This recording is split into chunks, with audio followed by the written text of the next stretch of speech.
नमस्कार दोस्तों। सबसे अच्छा शस्त्र की कहानी। दरबारी कार्यवाही के मध्य बादशाह अकबर ने दरबारियों से एक प्रश्न पूछा। प्रश्न था, बचाव के लिए सबसे अच्छा शस्त्र कौन सा है। एक एक कर दरबारियों ने इन प्रश्न का उत्तर दिया।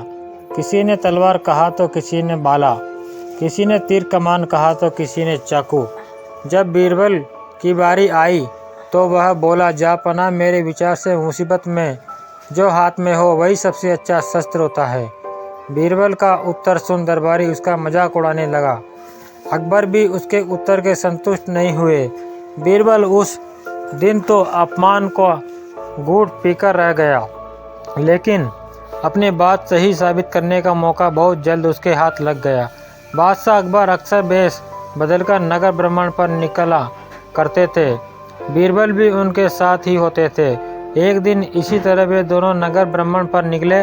वे एक तंग गली से पैदल गुजर रहे थे। तभी एक मतवाला हाथी उस गली में आ गया। उस हाथी को देख अकबर डर गए। उस समय उनके पास एक तलवार थी, लेकिन इतने बड़े हाथी के सामने वह किसी काम की नहीं थी। उन्हें अपने बचाव का कोई रास्ता नहीं सूझ रहा था। गली इतनी तंग थी कि वहां से भाग पाना लगभग नामुमकिन था। उस गली में एक किनारे पर एक छोटा सा पिल्ला बैठा हुआ था। तब बीरबल की नज़र उस पर पड़ी तो उसने उसे उठाया और हाथी के ऊपर फेंक दिया। इस तरह हाथी के ऊपर उछाल दिए जाने पर पिल्ला डर गया। उसने हाथी की सूंड को कसकर पकड़ लिया। पिल्ले की इस हरकत पर हाथी भी घबरा गया और अपने सूंड झटकने लगा। हाथी के सूंड झटकने पर पिल्ला सूंड से फिसलने लगा और स्वयं को गिरने से बचाने के लिए उसने अपने पंजे और दांत हाथी की सूंड पर गड़ा दिए। हाथी बिलबिला उठा और सूंड को झटकते हुए पलटकर गली के बाहर भागने लगा। हाथी के गली से बाहर भागने पर अकबर को चैन आया। पसीने पोंछते हुए जब उन्होंने बीरबल को देखा तो बीरबल मुस्कुरा रहा था। अकबर बीरबल की मुस्कुराहट का अर्थ समझ नहीं पाए और पूछ बैठे, बीरबल, ऐसी संकट की घड़ी में भी तुम मुस्कुरा रहे हो।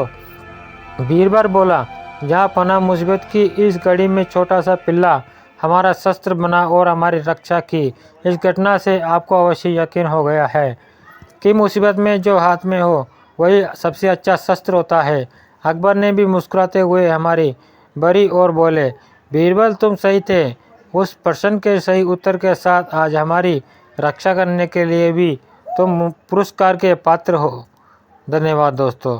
तो आपको कहानी कैसी लगी कमेंट में ज़रूर बताएं और चैनल को सब्सक्राइब ज़रूर करें।